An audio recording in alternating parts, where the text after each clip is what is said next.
Wait, are you lost? Because nothing about you says you belong here. Is this a joke somebody set up because he cannot be serious? I'm not trying to be rude, but you're making the room look cheap. You need to leave." The girl laughed in his face in front of everyone. 5 minutes later, she found out who his father was. The venue cost $30,000 to rent for a single night. That number alone told you everything about who was inside. Chandeliers so heavy they groaned against the ceiling. Flower arrangements that cost more than most people's rent. Photographers weaving through the crowd like sharks, capturing every designer label, every gleaming watch face, every strategic smile. Outside, valets sprinted between Teslas and G-Wagons like it was the Olympics. Tonight was Marcus Bellamy's daughter's wedding. Old money meeting new money. Deals getting made behind champagne flutes. Connections getting locked in with handshakes, while the DJ played something soft and expensive in the background. Every single person in that room wore their wealth like armor. Every single one. Almost. The security guy at the front entrance had been working events like this for 11 years.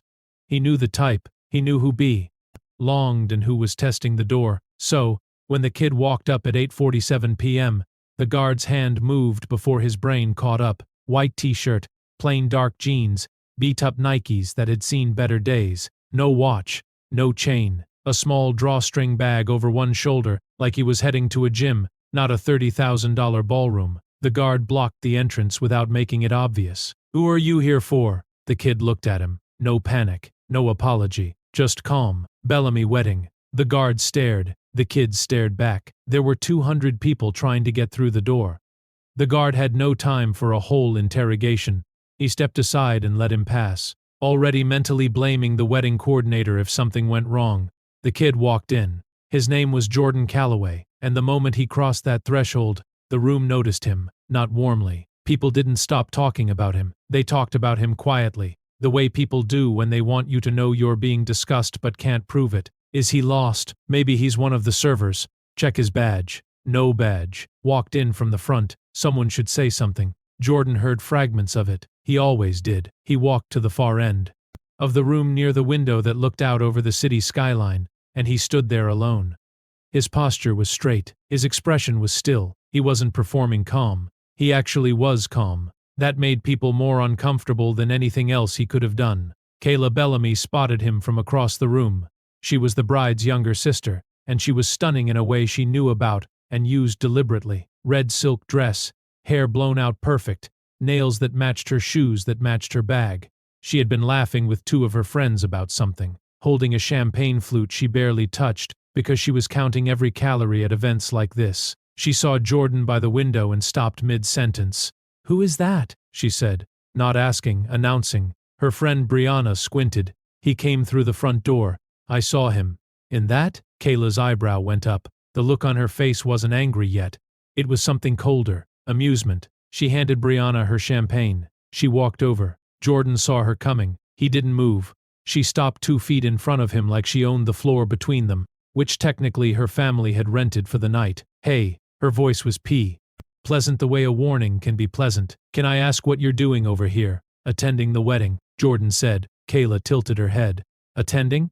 "Yeah." She glanced down at his shoes, back up to his shirt. She made the assessment last exactly long enough for him to feel it. "Okay, I'm not going to be mean about this," she said, which was already the meanest possible way to start a sentence. "But this is a private event, and I'm going to need you to show me your invitation because I've never seen you before in my life." "I don't have a printed invite," Jordan said. "I was called directly." Kayla laughed. Just a quick one like she couldn't help it. She looked back at Brianna and her other friend Jade, who had drifted closer. "He was called directly?" she repeated, dropping her voice into a register that made the words a joke. Jade covered her mouth. Brianna shook her head slowly like she was watching something second-hand embarrassing. Jordan said nothing. "Look," Kayla said, turning back to him, softer this time, like she was doing him a favor. "This is the Bellamy family event. Do you understand what that means? Do you know whose wedding this is?" "Marcus Bellamy's daughter," Jordan said. "Priya. She's marrying Trent Hollis. They met at Columbia. He proposed in Iceland." Kayla's smile flickered. "You probably read that online," she said. "I didn't." "Then who invited you?" Jordan looked at her for a moment. "Trent." The smile came back bigger now, more dangerous. "Okay, I'm calling Trent over right now. And we're going to sort this out because I think you walked into the wrong venue or the wrong city or something." She pulled out her phone. Jordan watched her and waited. Trent Hollis was 29 years old, broad-shouldered, good-looking in the way of someone who grew up with access to personal trainers and dental care. He was currently taking photos with Priya's grandmother when his phone buzzed. He looked at the message, read it twice. He smiled. He handed the grandmother his champagne and cut across the room. Jordan was watching the skyline through the window when he heard the footsteps. Calloway. He turned. Trent was walking toward him with his arms already open. He crossed the distance in about 4 seconds, grabbed Jordan by both shoulders, and pulled him into a hug that lasted long enough for everyone nearby to see. "I'd been looking all over this place for you, man. Why didn't you text?" "Tell me when you got here," Jordan said. "Didn't want to bother you on your night." Trent pulled back and looked at him.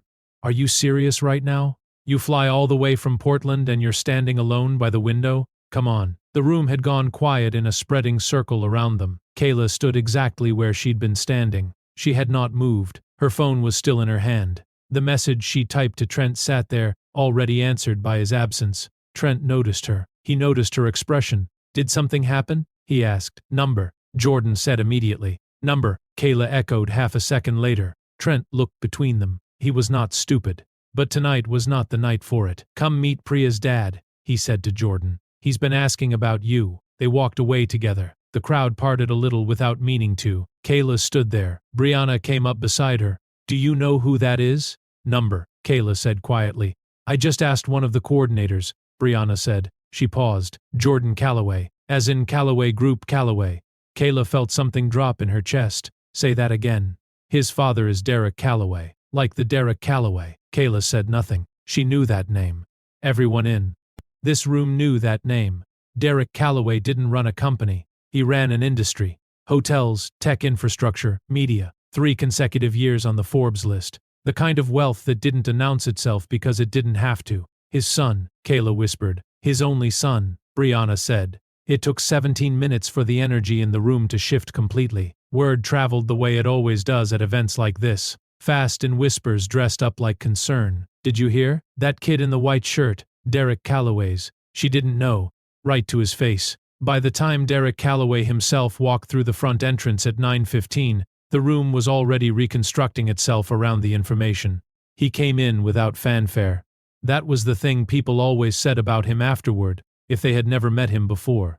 You expected someone who looked like his bank account. What you got was a man in a clean gray blazer, salt and pepper hair, quiet eyes, and the kind of stillness that made rooms softer when he entered. Marcus Bellamy met him at the door, shook his hand for a long time. Derek scanned the room. His eyes found Jordan in under 10 seconds. He moved toward his son without stopping to ma. Key small talk, without pausing to accept the champagne someone tried to hand him, without slowing down for anyone. He put his hand on the back of Jordan's neck the way fathers do when words aren't enough. "You should have told me you were already here," he said. "I was fine," Jordan said. "I know you were." Marcus Bellamy stood nearby watching this. He looked at Jordan differently now, the way you look at something you misjudged and are trying to quietly correct your read on. Kayla had been watching from across the room. She watched Derek Calloway walk straight to the kid she had laughed at 20 minutes ago. She watched the way Derek touched his shoulder, the way the whole room tilted slightly in their direction. She understood now what she had not understood before. But more than that, she understood what she had done. She'd had 2 champagnes, and she hadn't touched either one. The red silk dress felt too bright. The room felt too loud. She found a quiet corner near the coat check, and stood there by herself for a while.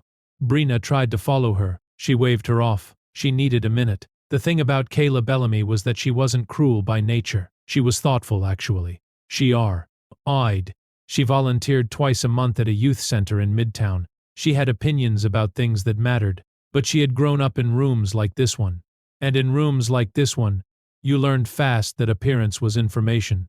What you wore told people who you were. That wasn't vanity. That was just how it worked, except it wasn't. She knew that. She had known that for years. She'd just forgotten it tonight. Standing by the coat check, she made a decision. It came to her the way decisions sometimes do. Not like a light turning on, but like a weight dropping, sudden, irreversible. She was going to go over there and say it out loud. Not because it would fix anything. It wouldn't. Some moments don't get fixed, they just get survived. but because she wasn't the kind of person who walked away from things she'd broken. At least she didn't want to be. Jordan was standing with Trent and two of Marcus Bellamy's business partners. When he saw her coming, he recognized her posture immediately. The walk was different, the shoulders were lower, no champagne, no friends flanking her. Trent saw her too. He went quiet. She stopped in front of Jordan. "Can I have like 2 minutes?" she said. "To Dan only. Not to the group." Trent made a small gesture to the others. They drifted away. He followed. Now it was just the two of them, standing near the edge of the dance floor while the room moved around them. Kayla looked at him. He waited. "I owe you an apology," she said. Her voice was steady, but the steadiness cost her something. Not a small one. "I talked to you like you didn't belong here. I made assumptions about you based on your clothes, and I said it out loud in front of people, and I made sure you knew what I was doing. That was mean. It was wrong. I'm sorry." Jordan didn't react immediately. She held his gaze because she owed him that much. Not looking away was the least she could do. "I'm not asking you to be cool with it," she said. "I'm not asking you to say it's fine because it isn't. I just needed to say it." The room moved. The music played softly. A photographer passed by without stopping. Jordan was quiet for long enough that it was uncomfortable. Then he said, "Do you actually believe that? Or are you apologizing because you found out who my dad is?" Kayla felt that land exactly where he'd thrown it. She didn't rush to answer. She thought about it. Actually thought about. "That is it. Both," she finally said. "And I know that's not a great answer, but it's the honest one." Something shifted in his expression. "Okay," he said. "Okay, I believe you." He paused. "And yeah, I forgive you." Kayla exhaled. She hadn't realized she'd been holding her breath. "Why?" she asked. "Because being angry about it doesn't do anything useful," Jordan said. "And because you came over here when you didn't have to. You could have just avoided me for the rest of the night." "That's not how I was raised," she said. "Me neither," he said. A pause opened between them. Not empty. Full of something that hadn't existed 20 minutes ago. "Your dad," she said quietly. I've watched him in interviews. He seems like the real thing." "He is," Jordan said. "He's also the reason I came tonight looking like this." Kayla frowned slightly. "What do you mean?" Jordan glanced down at his shirt. "He made me do it. Every year, at least once. He makes me show up somewhere I'm supposed to be in clothes that give nothing away. No name, no status, nothing to hide behind." He looked back at her. "He calls it the real test." "Of what?" "Of the room." Kayla stood with that for a moment. "And?" she asked. "What did the room do?" Jordan looked at her steadily. "You were there." She thought about that for a long time after. Not just that night, but afterward. Weeks later in random moments. Driving somewhere, getting coffee, sitting in a meeting where someone talked too long about something unimportant. "You were there." Derek Calloway found his son near the end of the night, when the crowd had thinned and the younger guests were gravitating toward the bar. "How was it?" he asked. Jordan considered. "Different this year." "Different how?" "Someone actually came back and apologized." He paused. "Genuinely, I think." Derek looked at him. "You believe her?" "Yeah, I do." Derek was quiet for a moment. Then he said, "That's rare." "I know. What did you do?" "Forgave her," Jordan said. "And told her why." Derek nodded slowly. He put his hand on Jordan's shoulder, the same way he had at the beginning of the night, and left it there for a moment. "Good," he said. That was all. But it was enough. The last thing Kayla saw before she left the venue was Jordan standing with his father by the window, looking out at the city skyline. Two men, same posture, same quiet, like stillness was a thing you could inherit. She got in the car and the driver pulled away from the curb, and the venue got smaller in the back window. She thought about the room, about the way it had been arranged around what it could see and not what it couldn't, about what it cost to actually look at someone. 3 weeks later, Kayla was back at the youth center in Midtown where she volunteered. One of the kids, 14, oversized hoodie, headphones around his neck, walked in late and sat in the back without making eye contact with anyone. Some of the other volunteers glanced at each other. Kayla pulled up a chair and sat next to him. "What's your name?" He looked at her sideways, suspicious, like he was waiting for the next move. "Dre," he said. "You good, Dre?" "Yeah." "Okay." She didn't push. She just stayed there. After about 10 minutes, he started talking. She never told anyone about that night at the wedding. She didn't post about it, didn't make it a story about how she grew. She just carried it. Some lessons don't need an audience. The ones that matter usually don't. The most expensive thing in any room is never the chandelier. It's knowing who to look at and why you almost didn't.